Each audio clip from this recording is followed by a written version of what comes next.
Messieurs, dames, bonjour. Bienvenue sur la chaîne de Gelé Moton et More. Nous voici 3 mois plus tard. Je vous avais promis sur ma vidéo du 4 juillet que j'allais faire un petit retour sur les modifications que je vais effectuer sur ma Thunder 2021. Donc, nous voici 3 mois plus tard et chose promis, chose due. J'avais pris des accessoires d'un peu partout, donc je vais citer des noms de magasins. À savoir, je ne suis pas du tout sponsorisé. La trottinette est à moi, les accessoires, je les ai achetés. Donc, ne vous attendez pas à des placements des produits. Je vais juste citer le nom des magasins puisque c'est là-bas que je les ai eus. Donc, à savoir ici, il y a 3 magasins en gros. Donc, Funtrot, d'où il y a un peu plus d'accessoires qui est installé sur ma trotte. Le Calpier qui vient de Fast Ride. Reos Guidon et des guidons en fibre de carbone. Mais tout ça, on va voir en détail juste après. On va rapprocher la caméra. À tout de suite. Donc, commencer par les guidons, hein. Le rétroviseur d'AliExpress, poignée de guidon et les guidons qui nous viennent de Fantrot, et le klaxon, le combo tout en un, en fait, lampe, klaxon, support téléphone, qui nous vient d'Amazon. Vers le milieu du guidon, c'est des accessoires qui nous viennent principalement de chez Fantrot. Donc l'Areos guidon, également la Potence Pro de chez Hanson, et le support téléphone.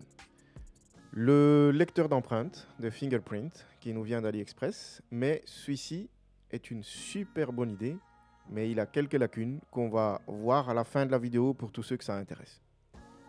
Et le bac de serrage à double verrou qui remplaçait l'ancien, qui était simple. J'ai rajouté également une tige en dessous qui est prévue pour cet effet, avec une petite tige d'origine également, avec 2 lampes que j'ai achetées séparément de chez AliExpress également. On va maintenant passer au deck, hein. Donc j'ai remplacé l'antidérapant par un qui couvre entièrement le deck en entier. Très facile à monter. Et également ces petits rondelles signées Funtrot, des rondelles anodisées. Cale-pied de chez Fast Ride avec plusieurs couleurs disponibles. Et le petit liseré rouge que vous voyez ici. Donc tout ça c'est fait en enlevant les decks entièrement, hein, mais c'est très très facile à faire. J'aimerais apporter une petite précision sur cette liseré rouge que vous voyez ici. À part que c'est très esthétique, très joli, il faut se l'avouer. Et il existe en plusieurs couleurs, hein, des bleus, des transparents même si vous voulez. Mais il n'est pas que esthétique. Il apporte également une, comment dirais-je, une isolation en plus pour votre trotte en fait, puisque comme vous avez vu, comme vous le voyez ici sur cette photo, c'est un qui couvre entièrement le deck en fait, qui prend la forme du couvre-deck et c'est légèrement spongieux. Donc une fois que vous serrez les vis du deck, il va compresser légèrement cette partie-là, ce qui fait que aucun liquide va pouvoir rentrer alors dans les decks après avoir installé ces genres de trucs. Ou en tout cas, difficilement. Et le dernier modification, c'est le seul point noir de tous les Dualtron Thunder 2021. C'est ce béquille, Rikiki, que j'ai dû remplacer par un peu plus costaud, on va dire. Et là, maintenant, c'est une trotte parfaite. Je vais revenir un petit peu sur ce que ces modifications m'ont apporté personnellement. Parce que ce n'est pas que esthétique. Dans mon cas, en tout cas, ce n'est pas que esthétique. Il y a certains accessoires, ouais, c'est totalement juste pour le fun. Mais d'autres sont très, très pratiques. La rehausse guidon, par exemple, qui m'a permis de rehausser le guidon de 100 mm. Également, le forum du guidon, que moi j'ai l'habitude, parce que ça ressemble fort au guidon VTT, c'est le guidon que moi j'ai pris ici, en fibre de carbone. Et donc ça me soulage fortement le dos. Les rétroviseurs, pour moi qui roule en ville quasi tout le temps, ça me permet d'avoir mal au nuque. À chaque fois, tourner la tête pour voir s'il n'y en a pas un fun Joe comme on dit, qui va me foncer dessus. Parce que bon, faut se le dire, en ville, la cohabitation avec les voitures, c'est pas trop ça. Le grip au niveau du deck, on est tous d'accord, l'original d'origine qui est installé dessus est parfait déjà pour l'usage. Mais moi ici, j'ai rajouté un qui couvre tout le truc avec une belle image que moi j'adore. Et que voilà, ça m'apporte un plus, quelle que soit la position de conduite que j'adopte. Ben, j'ai toujours le maximum de grip au niveau du deck. Le cale-pied, j'en ai utilisé déjà 2 avant celui-là. Un qui a été offert par Funtrot, qui était super solide. Seul truc, c'est que le design ne me convenait pas. Donc, j'ai le remplacé par un peu plus, on va dire, profilé, qui venait de chez Mini Motors Chine. Bon, il s'est avéré au bout d'un moment que c'était quasiment fait en fait pour le portage uniquement, parce qu'avec mes poids, les trucs, ils s'est plié. Et donc, de là, partant de là, j'ai cherché un peu la solution. J'ai trouvé celui de Fast Ride, qui est en alu, qui n'ajoute pas des poids excessifs à la trottinette. Et super design en plus. Et il fait bien son job. Donc, il n'y a rien à dire en plus. Pour moi, c'est parfait. Le support téléphone, que je trouve très indispensable. Parce que voilà, j'utilise souvent le GPS quand je bouge en ville. Donc, j'aimerais bien avoir mon téléphone en face de moi. J'ai un Galaxy Note Ultra, allez, Note 20 Ultra. Et il le fixe très très bien. Et que je suis convaincu que maintenant, j'ai acheté un deuxième que j'ai fixé sur la V7. Et la béquille, hein. Maintenant, un peu plus rassurante. Parce que d'origine, il faut se le dire, que c'était, vu la taille du bazar, c'était vraiment un petit rikiki, quoi. Que je pense pas que ça va faire long feu, vu le poids de la bête.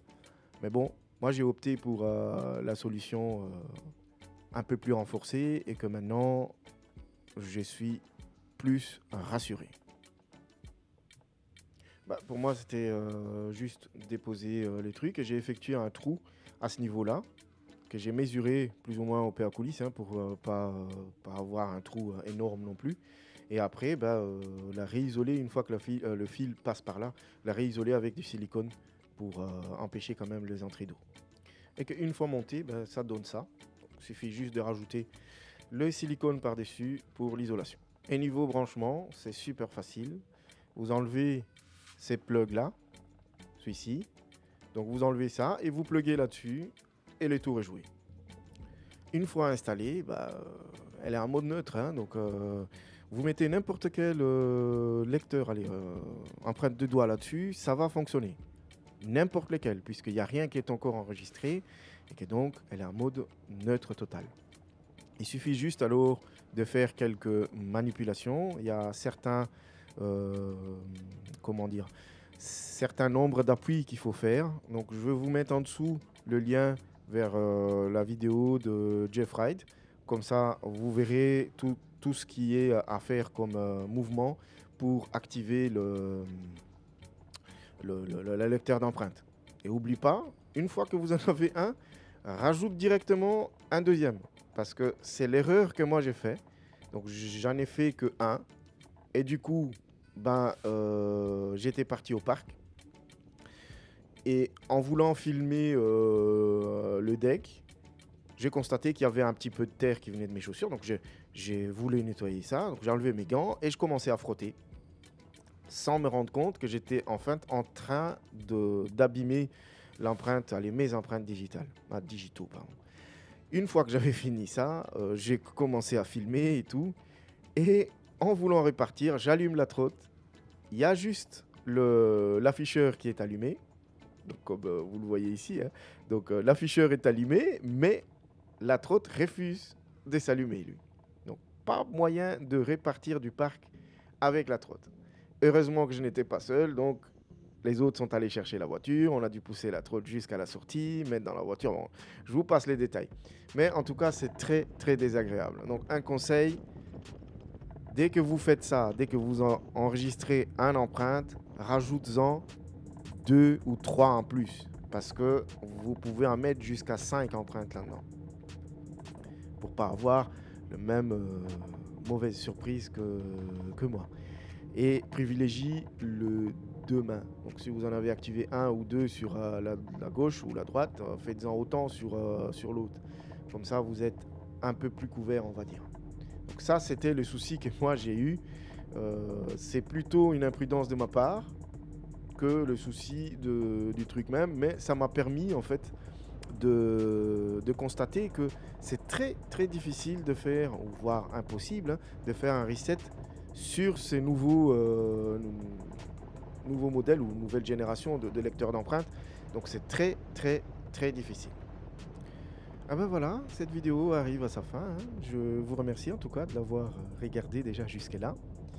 Euh, Comme je disais au début, hein, je ne suis pas sponsorisé, j'ai pas de partenariat spécifique ni avec les marques, ni avec les magasins que j'ai cités dans cette vidéo. C'est tout simplement, j'ai cité leur nom puisque c'est là que j'ai acheté les accessoires en question et que le service m'a bien plu.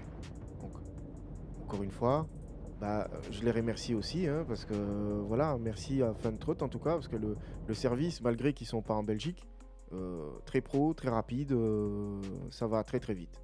Voilà.